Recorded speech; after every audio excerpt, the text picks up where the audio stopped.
Hello one and all, my name is Sean and this is The Limit, and on today's episode we're going to be talking about the AMG GT Black Series. Now this car has been rumored for a while. We've seen some shots of what we thought was the mule and a couple of pre-renders, but now it's officially here. The AMG GT Black Series will be coming in the year 2021. What I really want to talk about is how aggressive this car design is. I've never seen so many vents and louvers on a factory hood. Now the reason behind that could be for downforce, for airflow, for getting more air in and out of the engine. I don't have a clue yet because I haven't really seen much of the specs. It's not like I'm right there talking to Mercedes about what this car is and isn't.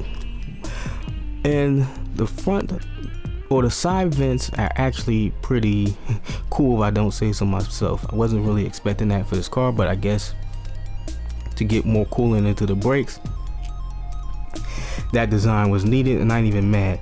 Only thing I'm really annoyed about is the canards on the side of the massive grille. I don't really like it.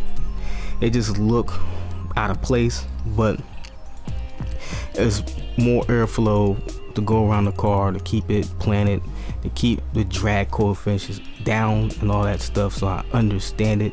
You got to get the air to go around the car and not hit it like a brick wall.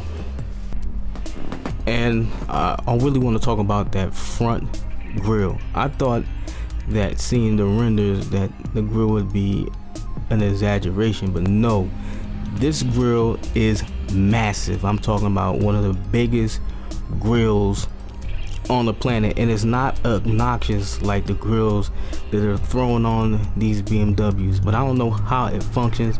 I assume it closes and opens when it needs to get more air into the engine. I don't know, I have to wait and see. And it's strange, it seems like the front splitter is not as aggressive and massive as the one that was on the AMG GTR Pro.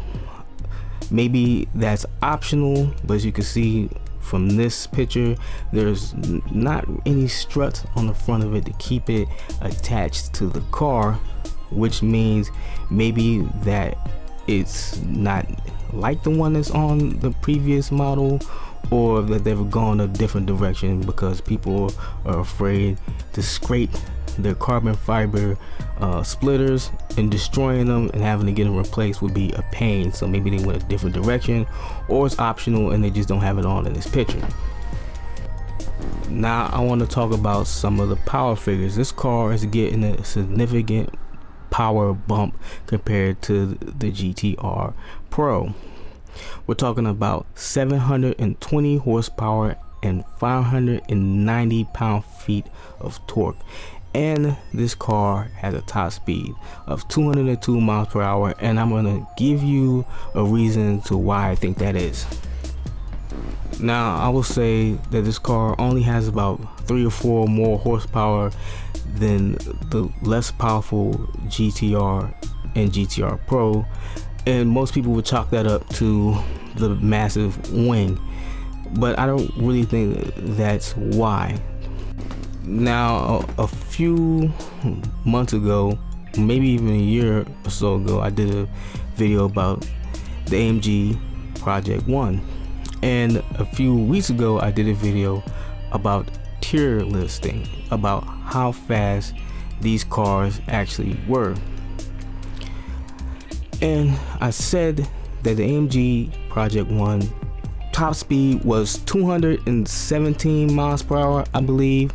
So my thinking is the reason why this car only goes 202 miles per hour is because the people who already paid for the Project 1 didn't really want any competition from a car that costs hundreds, or if not millions of dollars less than their hypercar. Now I haven't seen any sales figures for this car yet, but I'm guessing it's going to be around the $400,000 to $500,000 range, just basically because of the last version. The Pro is around 230, and then this car has way more power and is more capable and all that stuff. So it's not even a shot in the dark to say it would cost maybe 100 to 200,000 more. The AMG 1 is Mercedes' halo car, the car that sits above the rest, the car that they'll be putting out there to sell more of their luxury sports cars. And believe it or not, Mercedes has a few luxury sports cars.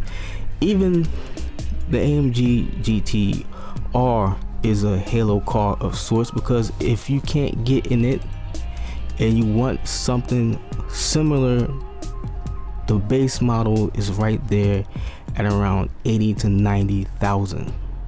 You don't have to go all the way up to GTR Pro to get similar capability, but less track focus and more dailyable sports car, not supercar, but sports car. And this Black Series is pushing supercar levels. It is a supercar, even though it's front engine.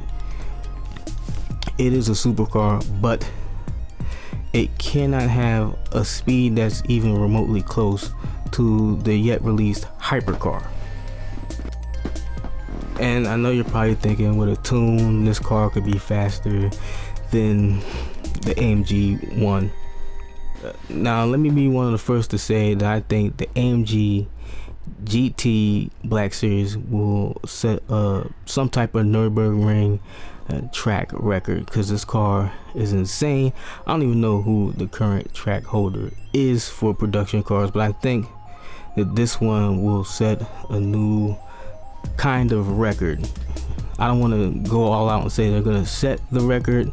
I think that's actually pretty possible with the way this car is put together, how much power it has, how much design went into it. I think it's very capable, even though, you know, some of that Nürburgring record stuff really means not much of anything when it comes to getting out on the road and being able to drive it and live with the car.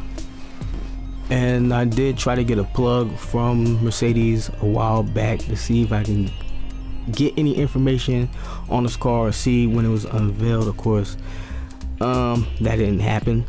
I'm gonna blame Corona and not the size of my minuscule, small, tiny channel that nobody's paying attention to, because that sounds better than them not actually getting my emails or even wanting to let me deal with them. But maybe one day I'll be able to see this car in person. We got plenty of Mercedes dealerships out here in New York.